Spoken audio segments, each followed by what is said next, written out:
ভাইয়ের বার্থডেতে প্রত্যেকবারই কোনো কিছু স্পেশাল ভাবি, তো এইবার ভাবাতে আমি বানিয়েছিলাম এই ফটো ফ্রেম। তো আমি চলে গিয়েছিলাম ঝটপট করে ফটো প্রিন্ট করতে। ফটো প্রিন্ট করাতে কয়েকটা ভালো ভালো ফটো চুজ করে নিয়েছি। ফটোগুলোর মধ্যে কয়েকটা ছিল ওর একা সিঙ্গেল ফটো, আর কয়েকটা ওর সাথে আমার ফটো, যেই ফটোগুলো আমাদের দুজনেরই খুব প্রিয়।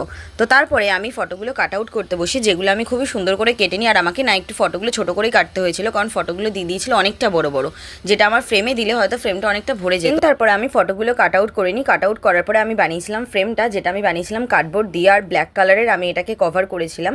পুরো ফ্রেমটাই কিন্তু আমার হাতে বানানো। ফ্রেমটা বানানোর পরে আমি দেখছিলাম ফটোগুলো কিভাবে দিলে জিনিসটা দেখতে সুন্দর লাগে, কারণ এটাকে আমি আরও সুন্দর করে ডেকোরেট করব। যাই হোক, আমার তো এটা দেখেই ভীষণ ভালো লাগছিল, কারণ দেখো এটা কত কিউট লাগছে ফটোগুলো দেওয়ার পরে। তো তারপরে আমি এটার মধ্যে যা যা আমার কিছু লেখার, ওর যেখানে আমি বার্থডে মান্থ দিয়েছিলাম, দেখো এগুলো এখন খুব ট্রেন্ডিং, তোমরা হয়তো দেখেছো। কিন্তু আমার না নিজের হাতে বানিয়ে দিতেই বেশি ভালো লাগে, কারণ নিজের হাতে বানিয়ে দেওয়ার মধ্যে একটা স্পেশাল ব্যাপার থাকে। তো দেন এখানে আমি হ্যাপি বার্থডে লিখে ফটোগুলো এখানে লাগিয়ে নিই। আর ওর নামটা আমি এখানে লিখে দিয়েছিলাম, আর ওর বার্থডে মান্থটা এখানে দিয়ে ওর ডেটটার জায়গাতে আমি এখানে লাভ দিয়ে দিয়েছিলাম রেড কালার দিয়ে। আর এটা করতে না আমার বোনও আমাকে হেল্প করেছিল, কারণ একদিনের মধ্যে এটা ওইটুকু টাইমের মধ্যে কমপ্লিট আমাকে করতে হয়েছে। ওর বার্থডের দিনে আমি এটা বানাই। দেন তারপরে এগুলো করার পরে আমি তো খুবই এক্সাইটেড ছিলাম যেটা দেখার পর ওর রিয়াকশানটা কেমন হবে।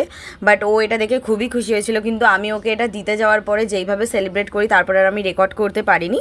কিন্তু ওরা সবাই এটা দেখে খুব খুশি হয়েছে, আর ও তো আমাকে রেকর্ড করেও পাঠিয়েছিল যে ওর কেমন লেগেছে কী লেগেছে। তো ফাইনালি এটা বানানোর পর আমি রেডি হয়ে চলে গিয়েছিলাম ওর সাথে দেখা করতে। প্রত্যেকবারের মতো লেট করেই এসছে। দেন আমি গেছিলাম কেক আনতে। কেক নেওয়ার পরে আমরা গিয়ে কেকটা কেটে সেলিব্রেট করি। দেন ও আমাকে ভিডিওর দ্বারা বলে যে ওর এটা কেমন লেগেছে, তোমরাও শোনো। আমি জাস্ট মানে বহুত খুশি হয়েছি ভাই, থ্যাংক ইউ সো মাচ ভাই, থ্যাংক ইউ